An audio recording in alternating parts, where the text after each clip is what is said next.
జింబాబ్వేతో జరుగుతున్న టీ20 సిరీస్లో భాగంగా మన టీమిండియా రెండో మ్యాచ్కి సిద్ధమయ్యారు. అండ్ ఈ మ్యాచ్ని అయితే శనివారం రోజు సేమ్ హరారే స్టేడియం వేదికగా ఆడబోతున్నారు.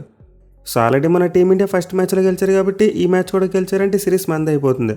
అంటే 2-0 తేడాతో సిరీస్ను సొంతం చేసుకుంటాం. అయితే ఫస్ట్ టీ20 మ్యాచ్ అప్పుడు చూసుకుంటే చాలామంది అడిగిన క్వశ్చన్ మన టీమిండియాకి మళ్ళీ ఫస్ట్ ర్యాంక్ వస్తుందని చెప్పి. అంటే ఈ సిరీస్ని మన వాళ్ళు గెలిస్తే ఇంగ్లాండ్ టీంని వెనక్కి నెట్టి మళ్ళీ ఫస్ట్ ప్లేస్కి వెళ్తారు లేదని చెప్పి క్వశ్చన్ చేశారు. సో దీనికి ఆన్సర్ ఏంటంటే మన టీమిండియా సిరీస్ గెలిస్తే సరిపోదు, వైట్ వాష్ చేయాలి. అంటే జింబాబ్వే టీంను ఈ సిరీస్లో 3-0 తేడా తోడిస్తేనే మన టీమిండియా ఫస్ట్ ర్యాంక్కి వెళ్తారు. అదర్వైజ్ ఇంగ్లాండ్ టీం అలానే కొనసాగుతుంది. సో ప్రస్తుతానికైతే ర్యాంకింగ్స్లో చూసుకుంటే ఇంగ్లాండ్ మరి ఇండియా రెండు జట్లు కూడా ఈక్వల్ నెంబర్ ఆఫ్ రేటింగ్ పాయింట్స్తో ఉన్నాయి. అంటే 2 టీమ్స్ 268 దగ్గర టై అయి ఉన్నారు.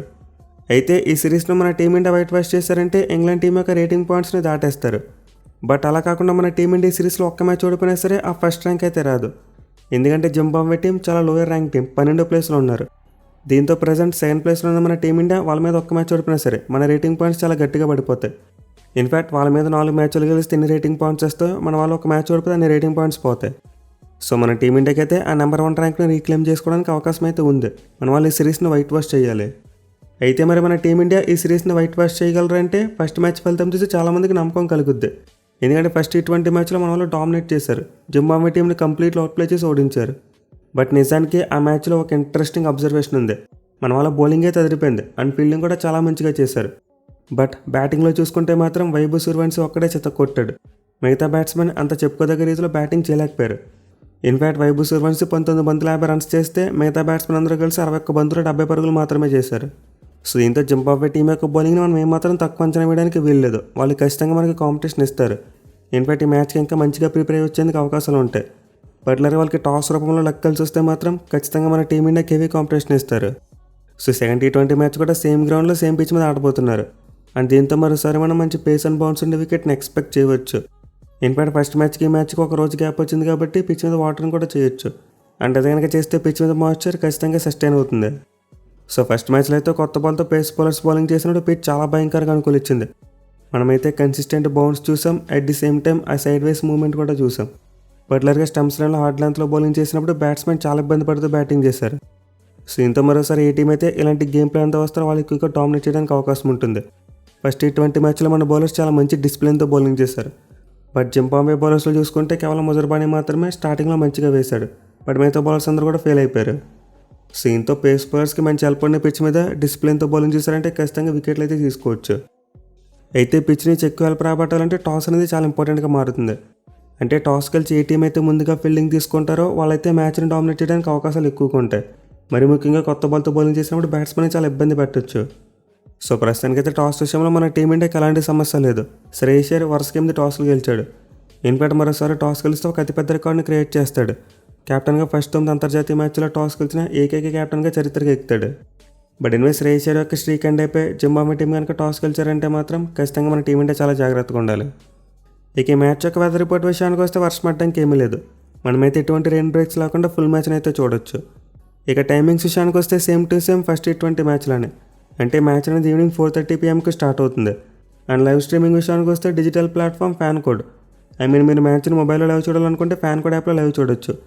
లేదు టీవీలో లైవ్ చూడాలనుకుంటే యునైటెడ్ స్పోర్ట్స్ ఛానల్లో లైవ్ వస్తుంది. ఇక టీమ్స్ విషయానికి వస్తే home team Zimbabwe team first T20 మ్యాచ్లో కాస్త డిఫరెంట్ ప్లానింగ్తో వచ్చారు. అంటే ఆ టీం 4 పేస్ బౌలర్స్తో బరిలోకి దిగారు. ఒక్క స్పిన్నర్ని మాత్రమే టీంలో పెట్టుకున్నారు. వేరే బ్యాటింగ్ ఆర్డర్లో చూసుకుంటే వాళ్ళ వికెట్ కీపర్ బ్యాట్స్మెన్ మరుమణి అతనైతే ఎక్కడో 7th డౌన్లో ఆడించారు. సో రెండు కూడా కొంతవరకు జింబాబ్వే టీంకి బ్యాక్ ఫైర్ అని చెప్పుకోవచ్చు. మరి ముఖ్యంగా వాళ్ళ వికెట్ కీపర్ మరుమణి ఒక టాప్ ఆర్డర్ బ్యాట్స్మెన్. అతను ప్రీవియస్గా ఎప్పుడు కూడా తన టీ20 కెరీర్లో టాప్ 3 బయట బ్యాటింగ్ చేయలేదు. అంటే తన కెరీర్ ఆశాంతం టాప్ ఆర్డర్లోనే బ్యాటింగ్ చేశాడు. బట్ లాస్ట్ మ్యాచ్లో చూసుకుంటే మాత్రం జింబాబ్వే టీం అతను ఒక ఫినిషర్గా యూజ్ చేసుకున్నారు. అండ్ ఈ మూవ్ కొంతవరకు వర్కౌట్ అయింది. మరుమణి మంచిగానే బ్యాటింగ్ చేశాడు. బట్ స్టిల్ తన స్ట్రెంత్ చూసుకుంటే మాత్రం టాప్ ఆర్డర్లో బ్యాటింగ్ చేయడం. సో ఇంత మేబీ మ్యాచ్లో జింబాబ్వే టీం తమ బ్యాటింగ్ ఆర్డర్లో ఏమైనా మార్పులు చేస్తారేమో చూడాలి. అంటే బ్రెయిన్ బెనెట్కి తోడు మళ్ళీ మరుమణిని ఓపెనింగ్ పార్ట్నర్గా తీసుకొస్తారా లేకపోతే బెనకరాన్ని కంటిన్యూ చేస్తారేమో చూడాలి. సో బ్యాటింగ్ పరంగా చూసుకుంటే ఫస్ట్ మ్యాచ్లో జింబాబ్వే టీం ఫెయిల్ అయింది.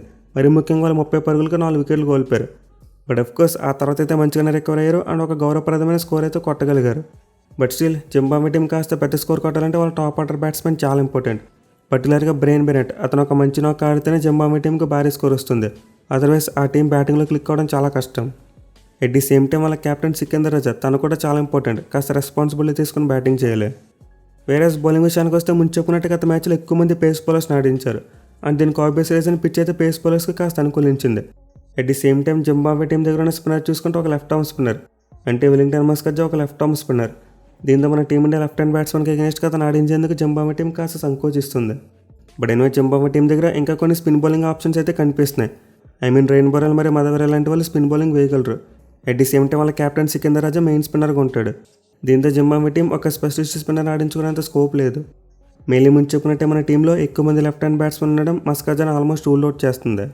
సో ఇంత మ్యాచ్లో అయితే జింబాబ్వే టీం మరోసారి సేమ్ ప్లేయింగ్ లెవెన్ కాంబినేషన్ వచ్చేందుకు అవకాశాలు కనిపిస్తున్నాయి. అంటే మరోసారి వాళ్ళు 4 పేస్ బౌలర్స్ని తీసుకోవచ్చు. ఎట్ ది సేమ్ టైం బ్యాటింగ్లో చూసుకున్న పెద్దగా మార్పులు చేయరు. బట్ నేను అడిగితే మాత్రం మరుమనేని మళ్ళీ ఓపెనర్గా ఆడిస్తే బాగుంటుంది. వాళ్ళైతే అతను డౌన్ ది ఆర్డర్ ఆడించే కంటే పవర్ ప్లే ఆడిస్తే ఇంకా మంచి కిట్టింగ్ చేసేందుకు అవకాశం ఉంటుంది.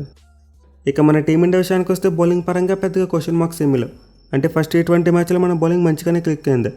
ఎస్పెషల్లీ మయాంక్ యాదవ్ మరియు ప్రిన్స్ యాదవ్ ఇద్దరు అద్భుతంగా బౌలింగ్ చేశారు. దీంతో వాళ్ళు తమ ఫామ్ను కొనసాగిస్తే ఖచ్చితంగా మన టీమిండియాకి చాలా పాజిటివ్. వేరే జెన్యున్ స్పిన్నర్గా రవి బిష్ణు కూడా చాలా మంచి బౌలింగ్ చేశాడు. అతను కూడా ఒక 10 పైన స్పెల్ వేయడం చూసాం.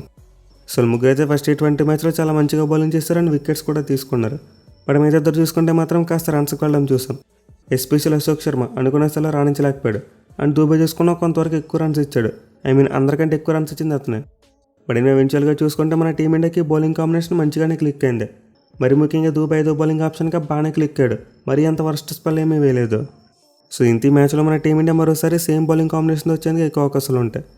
వేరే బ్యాటింగ్లో చూసుకుంటే మనం ముందు చెప్పుకున్నట్టే వైభవ్ సూర్యవంశీ అతనైతే చాలా మంచి నాక్ కట్టాడు. ఇన్ఫాక్ట్ ఫస్ట్ T20 మ్యాచ్లో మనకు ఒక ఫ్లయింగ్ స్టార్ట్ ఇచ్చాడు. ఒక ఎండ్లో అభిషేక్ శర్మ స్ట్రగుల్ అవుతున్నా సరే వైభవ్ సూర్యవంశీ మాత్రం అద్భుతంగా బ్యాటింగ్ చేశాడు. సో మనం ముందు చెప్పుకున్నట్టే ఫస్ట్ మ్యాచ్లో సూర్యవంశీ ఒక్కడే అద్భుతమైన స్ట్రైక్ రేట్తో బ్యాటింగ్ చేశాడు. బట్ మిగతా బ్యాట్స్మెన్ అందరూ కూడా చాలా నిదానంగా తక్కువ స్ట్రైక్ రేట్తో బ్యాటింగ్ చేశారు. అయితే ఇది చాలా వరకు అండర్స్టాండబుల్. మనకున్న టార్గెట్ చిన్నదే అండ్ విజయం చాలా ఇంపార్టెంట్. దీంతో మన బ్యాట్స్మెన్ సేఫ్గా గేమ్ని ఫినిష్ చేశారు. కానీ ఈ మ్యాచ్లో మన టీమిండియా ఫస్ట్ బ్యాటింగ్ చేయవలసి వస్తే మన బ్యాట్స్మెన్ ఎలా ఆడతారు అనేది చాలా ఇంట్రెస్టింగ్ ఉండబోతుంది. ఎస్పెషల్ అభిషేక్ శర్మ గత కొన్ని మ్యాచ్లుగా చూసుకుంటే చెప్పుకోదగ్గ పెర్ఫార్మెన్స్ ఇవ్వలేకపోతున్నాడు. స్టార్టింగ్లో మూవ్ అవుతున్న బాల్ ఆడేందుకు చాలా ఇబ్బంది పడుతున్నాడు. పర్టికులర్గా గత మ్యాచ్లో అయితే మొజర్బానీ బౌలింగ్ను అసలు ఏమాత్రం ఆడలేకపోయాడు. సో ఇంత మ్యాచ్లో అభిషేక్ శర్మ మొజర్బానీకి అగెనెస్ట్గా ఎలాంటి ప్లానింగ్తో వస్తాడో వేచి చూడాలి. ఇక మిగతా బ్యాట్స్మెన్ చూసుకుంటే కొంతవరకు అటు ఇటు ఫామ్లోనే ఉన్నారు. ఒక్క శ్రేయస్ శర్మ మాత్రం మంచి ఫామ్లో కనిపిస్తున్నాడు. పర్టికులర్గా తిలక్ వర్మ మరియు ఇషాన్ కిషన్ లాంటి వాళ్ళు స్ట్రైక్ రేట్ ఇబ్బంది పడుతున్నారు అండ్ దూబే చూసుకుని అంత గొప్ప స్థాయిలో బ్యాటింగ్ చేయలేకపోతున్నాడు. సో నిజానికి మన టీమిండియాకి అయితే ఇంకా బ్యాటింగ్ సమస్యలు కనిపిస్తున్నాయి. ఇన్ఫాక్ట్ ఆ స్టార్టింగ్లో టాప్ ఆర్డర్ కనుక కొలాప్స్ అయితే మన టీమిండియా బ్యాటింగ్ అలా ఉంటుంది ఇప్పటికీ ఒక డౌటే. సో ఈ మ్యాచ్లో కనుక మన టీమిండియా ఫస్ట్ బ్యాటింగ్ చేయవలసి వస్తే మాత్రం ఖచ్చితంగా మన బ్యాట్స్మెన్ మీద ఒత్తిడి ఉంటుంది. ఇక టీంలో మార్పుల విషయానికి వస్తే మోస్ట్ లైక్లీ మన టీమిండియా ఎలాంటి మార్పులు చేసేందుకు ఆస్కారం కనిపించట్లేదు. ఎందుకంటే ఫస్ట్ మ్యాచ్లో మన కాంబినేషన్ బాగానే వర్కౌట్ అయింది. మరి ముఖ్యంగా ఓల్డ్ స్కూల్ వాళ్ళు టీంని సెలెక్ట్ చేసుకోవడం మనకి బాగా ప్లస్ అయింది. సో ఇంత మ్యాచ్లో మన టీమిండియా వాళ్ళు ప్లేయింగ్ లోన్ విషయంలో మార్పు చేయవలసిన అవసరం లేదు. సేమ్ కాంబినేషన్ వచ్చినా చాలు. చాలా వరకు మరోసారి జింబాబ్వే టీంని డామినేట్ చేసేందుకు అవకాశం ఉంటుంది. సో చూద్దాం మరి మన టీమిండియా బ్యాక్ టు బ్యాక్ విజయాలు సాధించి సిరీస్ని సొంతం చేసుకుంటారా లేకపోతే జింబాబ్వే టీం ఏమైనా షాక్ ఇస్తుంది అనేది. Thank you for watching. Have a nice day.